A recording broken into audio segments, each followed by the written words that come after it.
Oke, selamat pagi semua ya. Oke, kembali lagi di perkuliahan kita mengenai geophysical data modeling. Saat ini kita ada di minggu kedua dan topik yang akan kita bahas kali ini adalah mengenai formulasi permasalahan inversi linear. Oke, mungkin dari sebagai Anda bertanya-tanya, kok tiba-tiba saya masuk ya? Seperti yang disampaikan minggu lalu oleh koordinator perkuliahan bahwa saya akan membawakan materi di mata kuliah ini mulai dari minggu kedua sampai dengan minggu kelima. Oke, sebelumnya saya akan memperkenalkan diri dulu. Jadi perkenalkan, nama saya adalah Dharma Armawati. Saya sendiri tergabung di Lab Geofisika Lingkungan di lantai 2 dan riset interest saya berkaitan dengan pemodelan inversi geofisika, numerical modeling, geofisika lingkungan dan eksplorasi mineral. Ya. Saat ini saya sedang mengerjakan riset mengenai pengembangan metode pemodelan untuk data gravitasi untuk kepentingan eksplorasi mineral. Oke, sampai sini yang mau bertanya tentang saya? Oke, sebenarnya semua sudah mengenal ya, kita bisa langsung masuk ke perkuliahan hari ini ya. Sebelumnya saya akan review sedikit beberapa materi yang sudah dibahas oleh Pak Juan di minggu lalu ya. Jadi di minggu lalu di pengantar kuliah kita sudah dijelaskan bagaimana seorang geofisikis itu bekerja ya, yang dimana kita mengumpulkan data di lapangan, kemudian data ini yang sudah dikumpulkan ini kita olah sehingga nanti menghasilkan model bawah permukaan, dan model bawah permukaan ini akan diinterpretasi ya. Jadi dari alur ini kita bisa menarik kesimpulan bahwa peran utama geofisika itu membuat model kuantitatif dari data pengukuran untuk nanti kita mengetahui apa yang ada di bawah permukaan ya, seperti tahu apa yang di bawah tanah. Nah, kemudian juga kemarin kita sudah mereview ya, direview oleh Pak Juan beberapa metode geofisika seperti seismik, MISO dan lain sebagainya, beserta parameter-parameter fisik yang kita dapatkan dari pengukuran metode tersebut. Oke, ada pertanyaan untuk minggu lalu? Oke, saya kira sudah jelas ya. Nah, kita akan masuk ke topik pada pertemuan kali ini, yaitu mengenai permasalahan formulasi inversi linear. Oke, pada perkuliahan ini ya kita diharapkan Anda semua akan mengetahui atau mengerti bagaimana prosedur dalam permasalahan inversi geofisika, kemudian mengetahui aspek-aspek saja dan beberapa terms yang ada di dalam inversi geofisika. Kemudian nanti dari perkuliahan ini diharapkan juga Anda dapat mengetahui bagaimana kita bisa menggunakan data pengukuran untuk mengetahui apa yang ada di bawah permukaan. Dan nanti kita juga akan mencoba mengestimasi parameter model dari contoh sederhana, yaitu dengan model garis lurus ya. Oke, kita akan masuk ke topik hari ini. Oke, di dalam pemodelan geofisika ada dua hal yang sangat penting yang perlu kita ketahui, yaitu data dan model ya. Nah, data itu apa? Nah, dalam geofisika data itu didefinisikan sebagai kumpulan nilai ya yang kita dapatkan dari pengukuran ya. Nah, yang mana nilai-nilai yang kita dapatkan dari pengukuran dengan menggunakan metode geofisika ini itu merupakan respon dari variasi parameter fisika bawah tanah ya yang ada di tempat yang kita sedang studi gitu ya. Nah, jadi data ini adalah respon dari apa yang ada di bawah permukaan. Nah, sementara model itu apa? Model sendiri adalah properti fisik ya yang bervariasi terhadap kedalaman, area atau suatu space ya, seperti itu. Nah, physical parameter ini dapat diasosiasikan dengan beberapa fitur-fitur geologi bawah permukaan seperti structure, litologi, fluida, dan mineral serta benda-benda yang terkubur yang lainnya ya, seperti itu. Nah, sebagai contoh, ini kita akan meninjau salah satu metode geofisika, yaitu metode gelombang permukaan, di mana di sini merupakan data yang kita ukur, yaitu kurva dispersi gelombang Rayleigh ya. Nah, kurva dispersi gelombang Rayleigh ini kita akan ukur, dan dari sini kita akan mendapatkan model ya, berupa model kecepatan gelombang S satu dimensi. Nah, dari sini kita lihat bahwa properti ini ya, atau model VS ini yang kita dapatkan, itu akan kita dapatkan di bawah di pengukuran di permukaan dari hasil pengukuran gelombang permukaan. Nah, seperti yang kita lihat bahwa model di sini, model VS ini berasosiasi dengan litologi ya. Seperti kita lihat yang low velocity zone di sini itu merupakan sedimen clay, dan yang high velocity di sini merupakan sedimen ya, sedimen seperti itu. Ini adalah contoh data dan model dalam geofisika. Nah, kita bisa lihat contoh-contoh lainnya. Nah, tentu untuk mendapatkan model dari data ini menggunakan suatu transformation rule atau persamaan matematis. Nah, kita akan lihat sama-sama.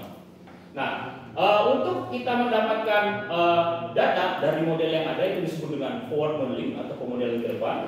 Dan dari data untuk memperoleh model itu disebut dengan inverse modeling. Ya. Nah, misalkan di sini ya. Jadi untuk di sini model dan data itu diperlukan sebuah matriks yang untuk mengkonversi atau mentransformasi dari model ke data dan sebaliknya dari data ke model. Nah, secara umum di dalam kasus inversi linear, di mana forward modeling itu bisa didefinisikan sebagai D sama dengan G kali M, di mana D ini adalah vektor data dan M adalah vektor model, dan G sendiri adalah matriks transformasi G. Nah, sekarang kalau inverse modeling bagaimana? Ada yang tahu? Nah, kita akan sama-sama lihat di sini ya. Nah, untuk mengetahui bagaimana prosedur inversi ini, kita akan coba dengan contoh sederhana, yaitu fitting a straight line atau kasus regresi linear. Ini merupakan contoh inversi yang paling sederhana sebelum kita masuk ke inversi geofisika yang lebih kompleks. Nah, misalkan di sini, biasanya garis lurus ini akan digunakan untuk memodelkan distribusi data ya dengan model garis lurus. Di mana di sini garis lurus ini mempunyai persamaan ya, yaitu Y sama dengan A plus BX ya, di mana A itu merupakan intercept dan B adalah slope. Nah, ini merupakan model equation yang kita akan gunakan sebagai persamaan pemodelan ke depan, dan ini merupakan model parameter dari model garis. Nah, jadi kita akan mencoba membuat model garis dari data-data yang ada untuk mendapatkan parameter A dan B ya. Sampai sini jelas? Oke, kita akan lanjut. Nah, ada beberapa hal yang perlu dipahami dalam kasus inversi geofisika. Jika jumlah data lebih banyak dari jumlah parameter model, maka itu disebut dengan underdetermined problems. Jika sama, disebut dengan exactly determined. Dan jika jumlah data lebih banyak dari parameter model, maka problem tersebut disebut dengan overdetermined problem. Nah, sebagai contoh ya, di sini misalkan kita punya vektor data dan vektor model di sini ya. D ini berisi data dan ini parameter model. Nah, nanti dari data itu kita akan input ke persamaan pemodelan ke depannya, sehingga nanti kita di sini akan terbentuk sistem persamaan linear. Lalu kita akan transformasi bentuk matriks sama dengan D sama dengan GM. Oke. Nah, lalu jika kita punya di sini ada D, ada G di sini M, ya. D ini diketahui dari data dan G juga ini kita dapat dari data. Berarti yang unknown di sini apa berarti? Ya, ya, M ya, bisa yang M. Nah, jika D diketahui, G diketahui dan M juga diketahui, maka selanjutnya bagaimana cara kita mencari solusi dari M ini? Nah, kita kembali ke persamaannya ya. Jadi bisa dilihat tadi di sini bahwa GM sama dengan B. Lalu bagaimana kita mendapatkan solusi M ini? Apakah langsung mengalihkan dengan G inverse? Tentu tidak ya, karena tadi kalau kita lihat bentuknya, G ini bukanlah matriks bujur sangka. Nah, jadi caranya gimana? Nah, cara pertama kita kalikan masing-masing ruas dengan G transpose ya. Kemudian dari GTG ini, G transpose G, kita kalikan lagi ya. Sehingga GTG inverse dikali G transpose G ini sama dengan matriks identitas. Sehingga kita dapat solusi dari M. Nah, jadi M ini akan kita gunakan sebagai solusi untuk menyelesaikan problem inversi tadi. Oke, jadi dengan demikian, kalau ini adalah formulasi untuk pemodelan ke depan, maka ini adalah solusi untuk pemodelan inversi. Nah, sekarang kita akan ke contoh ya. Jadi misalkan diberikan sebuah set data ya, X dan Y di sini. Oke, nah kita akan coba mencari garis yang fit dengan data ini ya. Nanti caranya kita akan coba masukkan ke persamaan garis. Tadi ada ingat persamaan garis apa tadi? Y sama dengan X plus B. Oke, good ya. Masih fokus semua di sini. Oke. Langkah pertama ya untuk kita mencari model garis yang sesuai dengan data ini. Langkah pertama adalah dengan semua data ini kita masukkan ke persamaan garis tadi ya, dari data pertama sampai data 10 sehingga membentuk sistem persamaan linear seperti ini.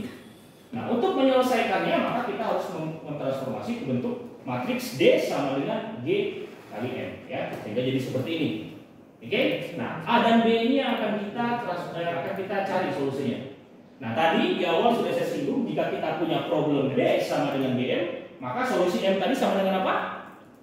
Nah, ini ya. GTG inverse GTD ya, seperti ini.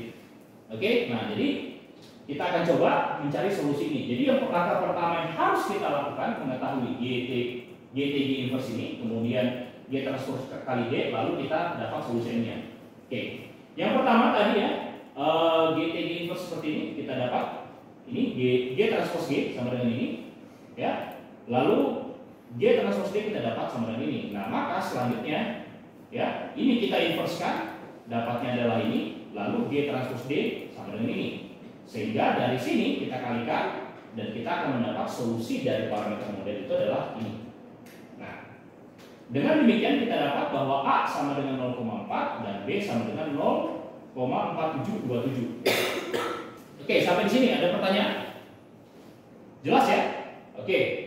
Nah, dari nilai A dan B yang sudah kita dapat di sini, ya, maka kita akan coba masukkan ya ke persamaan garis yang kita punya modelnya seperti ini. Lalu nilai X kita masukkan sehingga kita dapat garis ya teoritis dari persamaan ini seperti ini. Ya.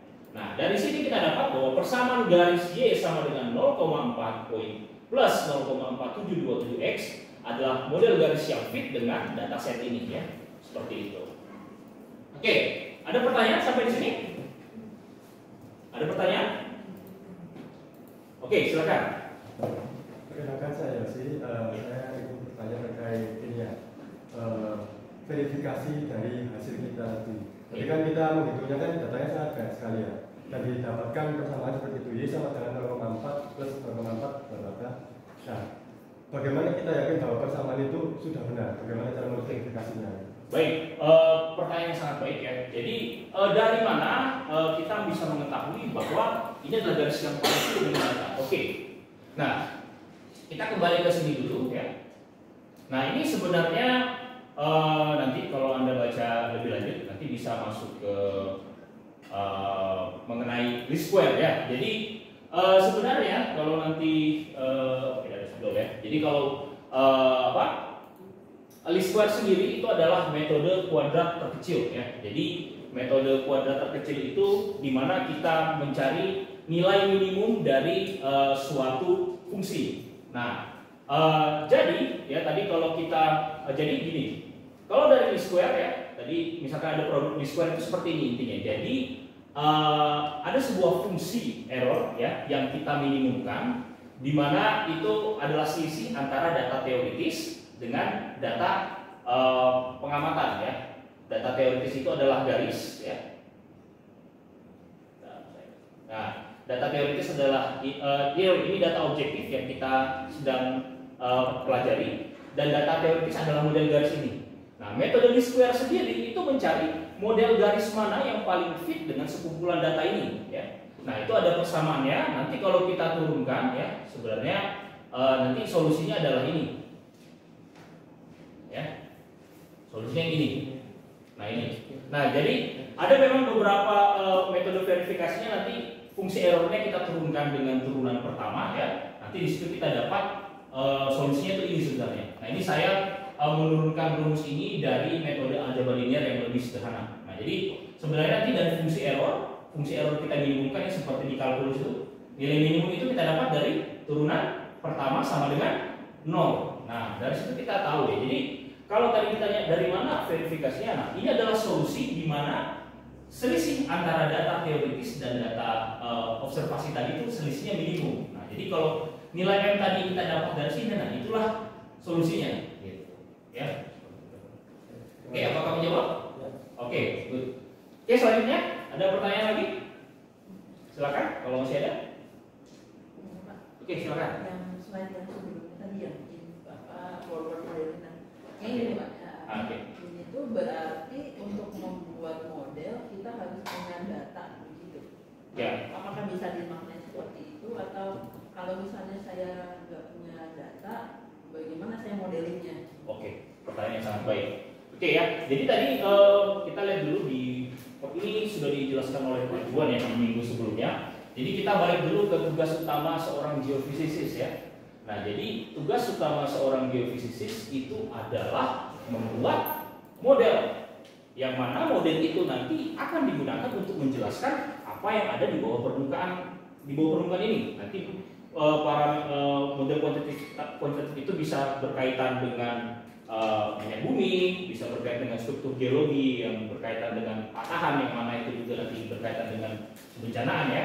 Nah, jadi tadi apakah kalau kita mau membuat model, tentu kita memerlukan data ya. Jadi umumnya kalau kita mau mengamati sebuah daerah ini di bawah permukaan seperti apa, kita akan melakukan survei. Dari survei ini kita dapat data, oke. Nah, kemudian dari data ini kita modelkan sehingga kita dapat model bawah permukaan ini. Itulah model ini akan digunakan untuk menjelaskan di bawah ini ada apa sih atau kondisinya seperti apa gitu. Nah, kemudian kalau tidak ada model terus modelnya itu apa? Nah, jadi nanti kita akan pelajari di minggu selanjutnya ya, bahwa inverse modeling itu ada algoritma khusus yang kita gunakan, bagaimana ada forward modeling juga di dalamnya seperti itu. Ya. Kalau ini Pak, kan itu berarti harus ada paling tidak ada sampling ya, ngambil data begitu untuk bisa bikin modelnya. Mungkin di tempat-tempat yang agak remote Pak, misalnya seperti di laut yang sangat dalam, misalnya kan ada migas yang di bawah itu, kan kita tahu bahwa kita harus ukur di situ. Itu gimana? Baik, ya. Jadi kalau di survei geofisika sendiri itu ada yang di permukaan, ada yang onshore, bahkan di offshore ya. Nah, biasanya kalau di eksplorasi migas di laut kita menggunakan metode seismik ya. Nah, itu kita ya pakai kapal. Nah, di kapal itu menarik beberapa geofon. Geofon itu receiver ya. Kemudian nanti digunakan airgun boom ya, semacam bom air itu. Nanti si tidak spidol ya. Nah, jadi si airgun ini akan memancarkan gelombang sinyal, gelombang sonar ya. Nanti itu akan berpropagasi ya. Kemudian nanti masuk ke seabed ya, di bawah permukaan laut. Nah, kemudian nanti seismik yang sudah merambat nanti ada yang dipantulkan. Nah, pantulannya itu yang ditangkap di permukaan. Nah, itu nanti yang diolah, dimodelkan sehingga nanti dapat model bawah permukaan seperti ini. Nah, dari model ini kita bisa tahu nanti migas itu ada di kedalaman berapa dan sistem yang membuat migas di situ ada, kurang lebih seperti itu. Itu beda dengan eco sounder ya Pak ya? Beda. Ya.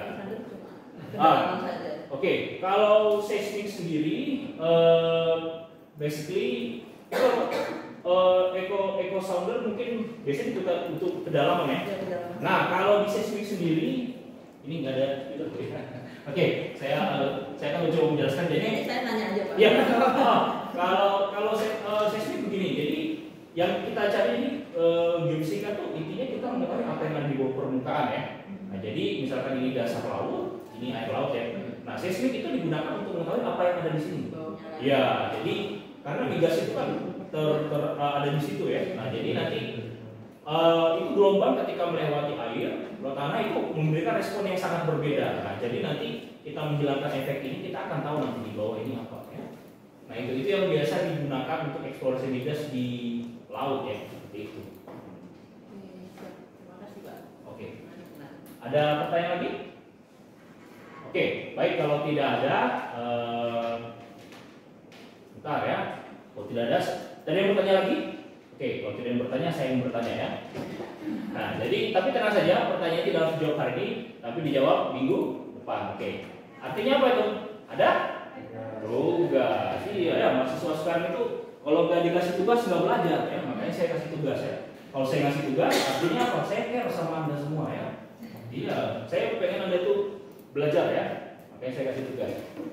Oke, sebelum saya masuk tugas, jadi rangkuman apa yang kita bahas hari ini, yang pertama data dan parameter model adalah dua aspek penting dalam inversi geofisika. Nah, pemodelan ke depan itu adalah perhitungan dari perhitungan data observasi ya, yang secara teoritis yang kita dapatkan dari beberapa parameter yang kita sudah set ya. Kemudian pemodelan inversi sendiri adalah perhitungan dari physical parameters yang ada di bawah permukaan dari data pengamatan. Nah, kemudian tadi kita juga bahas ada 3 jenis permasalahan dalam pemodelan inversi geofisika. Yang pertama underdetermined problem, exactly determined problem, dan overdetermined problem ya. Nah, kemudian tadi kita juga sudah belajar bahwa hubungan antara data dan model untuk inversi linear itu bisa tulis dalam persamaan matematis D sama dengan GM. Dan solusi umum untuk inversi linear adalah M sama dengan G transpose G inverse G transpose D. Seperti itu. Oke, untuk tugasnya silahkan nanti buka di My Test Classroom ya. Di situ nanti ada data yang sudah saya upload. Nanti bisa dilihat di sini. Ya, nanti di pertemuan kedua silahkan dilihat. Ya, ini saya sudah masukkan ya. Nanti di sini silahkan di download di sini. Dan ini juga materi sudah saya upload, silahkan di download di My Test Classroom. Nah, nanti silahkan coba ada data di situ, silahkan di download dan coba nanti gunakan pemrograman Python ya untuk melakukan inversi linear di situ. Nah, setelah nanti data yang saya kasih sudah Anda coba, nah sekarang nanti Anda coba data-data real Anda cari di internet atau di sumber paper atau lain sebagainya. Nah, nanti coba data tersebut, lalu coba nanti lakukan regresi linear dengan menggunakan inversi linear tadi ya. Nah, nanti juga jangan lupa ditulis dalam ya report singkat ya, dan nanti submit di tugas 1. Nah, nanti di minggu depan saya akan minta 1 sampai 3 orang dari antara Anda untuk membahasnya di depan ya, untuk mempresentasikannya. Jangan lupa deadline-nya 1 jam sebelum kelas. Oke? Baik, masih ada pertanyaan terkait tugas? Oke, baik, kalau tidak ada, minggu depan kita akan membahas mengenai weighted linear inversion dan linearisasi dari parameter ya. Jadi silakan dibaca di buku Menke ya, seperti yang ada di RPS itu. Nanti tolong dibaca topik ini, jadi biar minggu depan kita diskusinya bisa lebih enak. Oke, kalau tidak ada pertanyaan, saya akhiri kelas hari ini. Terima kasih semua, selamat siang. Ya.